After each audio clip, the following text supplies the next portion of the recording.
The Wraith. No, seriously, why does no one seem to remember this movie?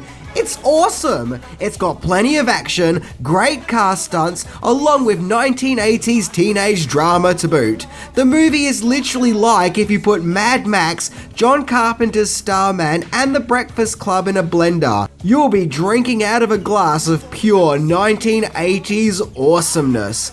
Released in 1986, The Wraith tells the story of a mysterious visitor arriving in Arizona in a high-tech turbo-powered car to seek revenge on local street racing bullies. As the story unfolds, it turns out the Wraith, played by Charlie Sheen, is a young murdered teenager called Jake, who was murdered by a brutal car racing gang, and is back from the dead to put a stop to this town's thugs once and for all. In a movie that underneath its razzle and dazzle and 80s cheese, actually has a lot of heart, and actually leaves you caring about the characters. Especially the teenage romance between characters Jake and his love interest Kerry. And the movie also features Randy Quaid being weird. I'm just a phone call away. And, well, who doesn't love seeing Randy Quaid act weird? So today we are going to remember a movie that everyone seems to have forgotten about, as we power things up in turbocharge and check out 10 things that you didn't know about The Wraith. And how do I know that you didn't know about them? Because no one ever talks about this movie. So let's give this movie its desserts and check it out.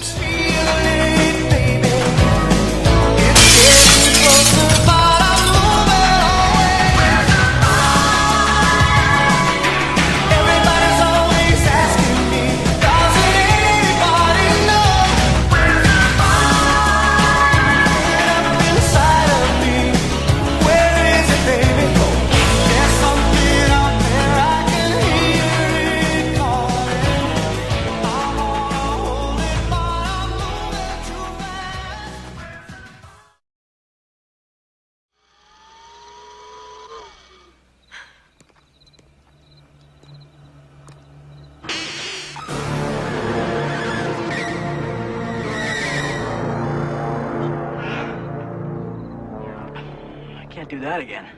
Jake. You know who I am. Number 10. Johnny Depp was with the film crew.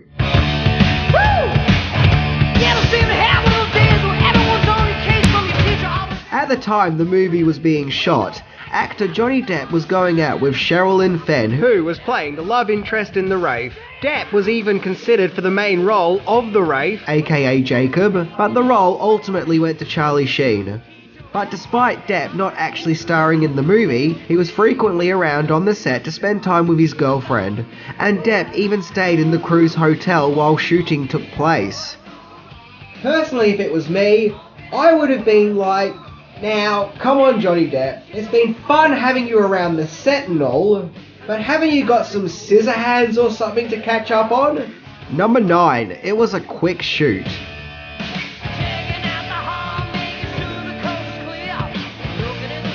Most of the movie takes place under the heat of the Arizonian desert, and does make it look like a pretty hot and sweaty shoot, even though it was actually filmed in winter.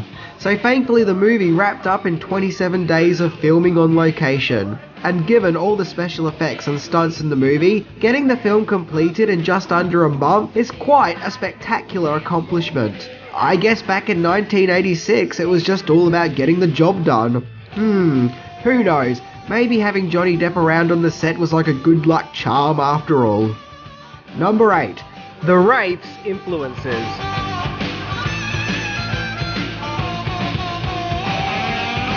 I mentioned in the intro that this movie actually bears a lot of resemblance to the Mad Max movies, so it should come as no surprise that the director and writer Mike Marvin has stated that both Mad Max and Mad Max 2 The Road Warrior were both heavy influences for him in making the movie. Yeah, notice how he didn't mention Mad Max Beyond Thunderdome? I guess he just has no love for Master Blaster. Marvin has also cited the 1973 movie High Plains Drifter as being a source of inspiration in creating the Wraith. But once again, no Master Blaster. Number 7. The movie came out the same year as 2 other car action movies.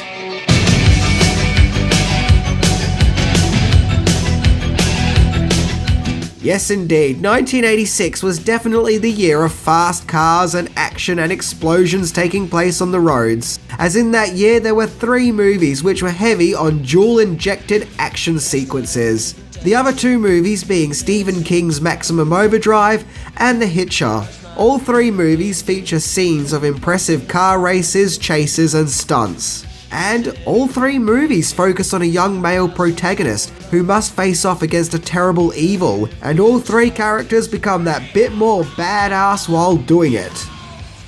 So if you were around in 1986 and have a love for cars and trucks, then chances are back in that year, at some stage you either saw The Wraith, Maximum Overdrive, or The Hitcher. Number 6. The movie's badass villain was responsible for one of the most famous romantic movies ever.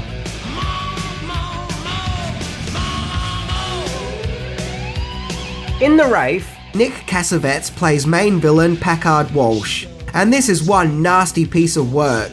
This prick made it look like a 40-year-old picking on a bunch of high school kids, but believe you me, this is one dangerous motherfucker, and if he wants your car, he will take it and will use brute force if he wants to. The bottom line is, you don't mess with Packard Walsh, as he is one menacing movie villain.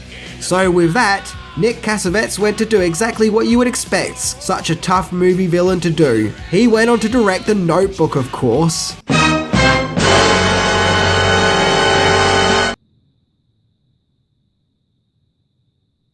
Dude, it's moments like these I feel like my universe has just been shattered.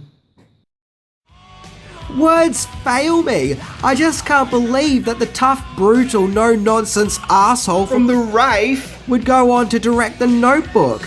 I just can't seem to process this. Who knows, maybe he was just a romantic at heart the whole time. So the next time your girlfriend makes you watch The Notebook, just remember in the back of your mind that at one stage the director of the movie was brutally going around killing teenagers to steal their cars. This is as weird as if it turns out that the movie stars Ron Howard's weird looking brother wearing an Eraserhead wig.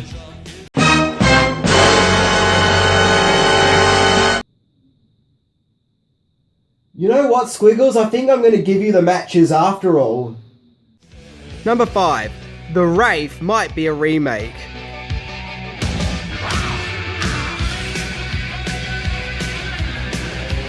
Over the years, a lot of people have noticed that the movie The Wraith bears a striking resemblance to the 1973 made-for-TV movie The California Kid, which is also about a driver coming back to seek revenge after being involved in an accident at the hands of an on-the-road psychopath, where action and chaos on the roads ensue. And like The Wraith, it even features a grouchy older sheriff. And if you weren't convinced yet that there was a strong connection between the 2 movies, keep in mind that The California Kid stars Martin Sheen, who is of course Charlie Sheen's real-life dad. Yep, both movies have a Sheen in them. So what do you guys think? Remake or coincidence? Number 4. The Sound of the Wraith.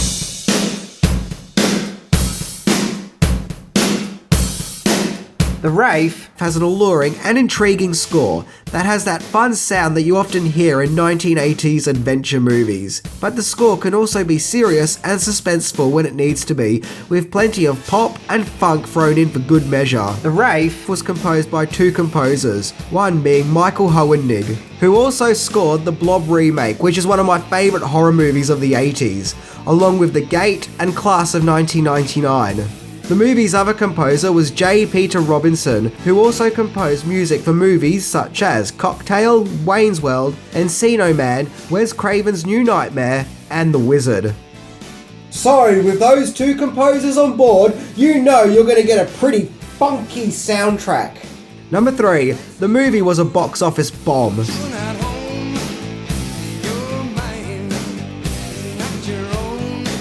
The fact that no one even remembers the movie could be traced back to its initial release on November 1986, as the movie couldn't even make back $1 million of its $3 million budget, making it a financial dud. What didn't help is the movie got ripped apart by critics, who were in no mood to see science fiction Mad Max-styled car revenge movies, as the film got slated. The movie came out at the same time as American Tail and Star Trek IV: The Voyage Home. And yes, a movie about a cartoon singing mouse and Captain Kirk and Mr. Spock saving a whale did much better than The Wraith. Even to this day, the movie holds a measly 33% on Rotten Tomatoes. Okay, seriously, why all the RAF hate? I mean, is the movie really that bad? I mean, what did the RAF do to you? What? Did the RAF light up a bag of poop on fire and put it on your doorstep? Or did the RAF have an affair with your wife or something? I honestly don't get the hate. Number 2. Poster artwork for The Wraith.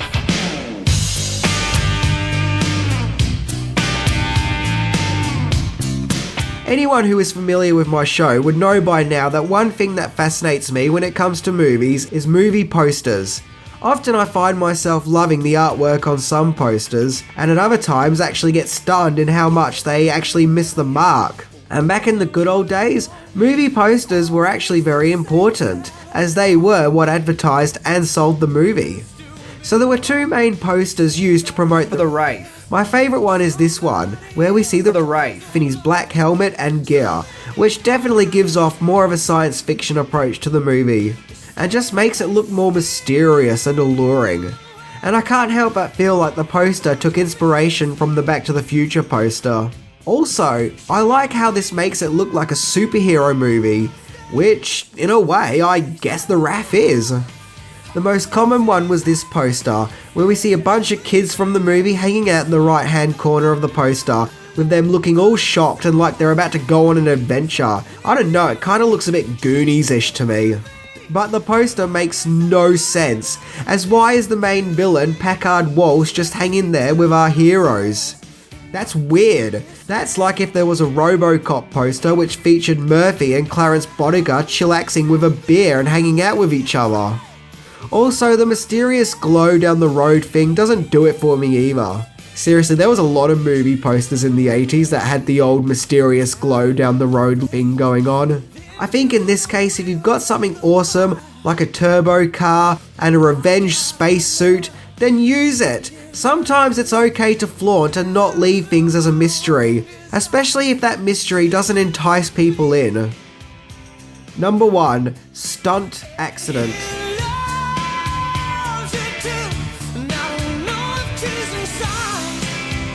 It's never a good thing when accidents take place on a movie set, and no one should ever be injured or killed in the name of making a movie. However, during the making of The RAF, tragedy did indeed strike. Cameraman Bruce Ingram died during a mountainside car race scene. The car he was filming on turned over and led to the tragic disaster. Another crew member was seriously injured in the accident, but it was Ingram who lost his life. And as a result of this sad turn of events, the movie is dedicated to the unfortunate cameraman. Wow, talk about ending the video on a down note. Well, it doesn't have to be so. I seriously recommend the RAF. I mean, okay, it's not Lawrence of Arabia, and it's not Gone with the Wind, but it doesn't have to be. It's just a fun, entertaining, silly movie. And as I've mentioned in other episodes, there is absolutely nothing wrong with fun, silly, cheesy popcorn movies. And yes, it's cheesy and overacted in places, but it also still has lots of heart and excitement. Anyway, I'm Minty, and I'm off to give this movie another watch. See ya!